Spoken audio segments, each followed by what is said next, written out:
Without pain, there's no game. Without challenges, there's no growing to a better version of yourself.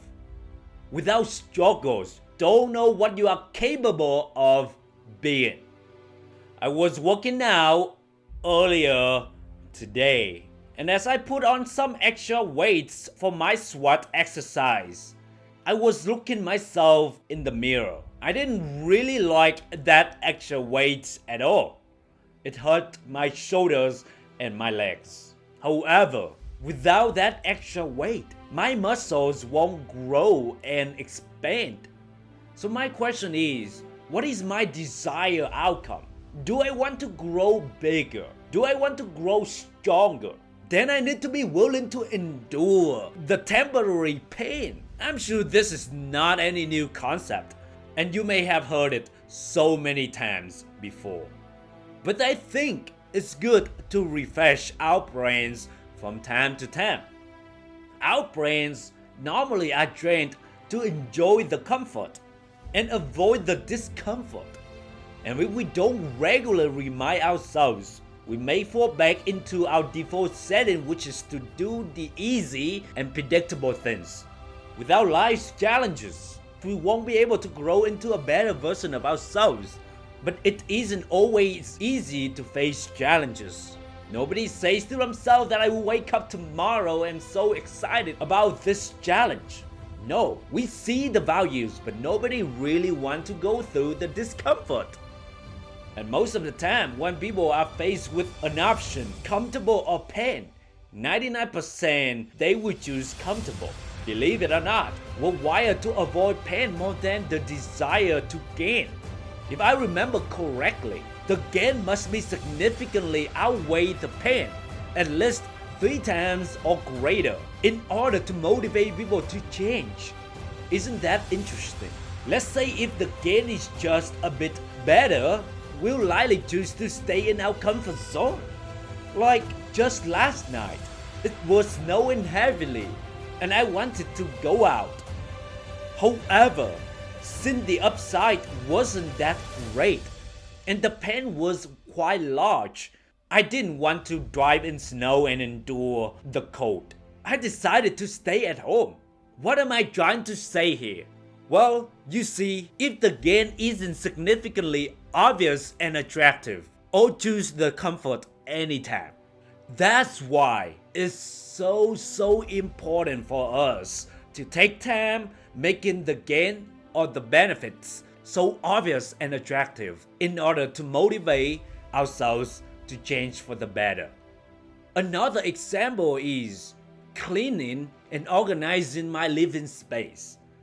I know some of the benefits of having organized space. I feel better and more productive.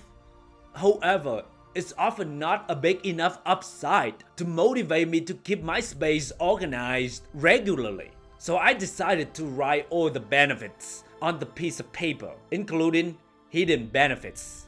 By keeping my space clean and organized, I would gain a lot, including helping shape my identity as an organized person, push me to be more productive and get more things done, help save me time by not looking for things, and help my space smell better. So by writing all of these benefits down in a piece of paper, I can now outweigh the gain versus the discomfort. Therefore, it will likely push me to change, to take action. The important key for adjusting our mindsets to welcome challenges is self-awareness. Challenges are obviously inevitable and out of our control for the most part. It's not in our decision whether we can choose to have it or not. So worrying about challenges is a waste of time and energy. So the question comes down to, what can we do to make challenges a bit more fun and beneficial? Public speaking. Public speaking is undoubtedly one of the difficult challenges to overcome. However, instead of focusing on the fear, I choose to use it as an opportunity to express my true authentic self without worrying what others think. And the way that I'm doing it is allow myself to make mistakes and be vulnerable in front of others. And when I know I make mistakes, instead of being mad or angry at myself, I give myself love for putting myself out there. And because of this public speaking challenge, I learned to not take myself too seriously, and despite whatever others think I should do, I'm happy when I simply focus on being the real me and not to follow any structure that somebody thinks I should follow. Without this challenge, I may not have the courage to express myself, to be a better version of my authentic self. Relationships. Most of us, if not all of us, want to get into meaningful and fulfilling relationships. Nobody really wants to be alone. Everyone, if they are honest with themselves, wants to experience true romantic love. However, love doesn't always come easy to everyone, and some will have a harder time than others to find true love, including myself. But I promise myself not to give up until I experience true love. So instead of being bitter and angry about this challenge, I simply accept and intentionally look for the good and fun from this challenge. Being single is not easy for many of us, but because of this, I learned more about myself, how to be independent and spontaneous, and most importantly, how to relate and empathize with others.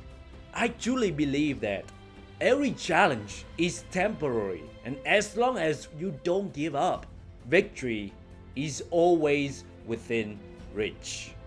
We can't always avoid challenges, but we can choose how we respond to them. When we face challenges, we are forced to step outside of our comfort zones and learn new things. This can be a difficult and uncomfortable process.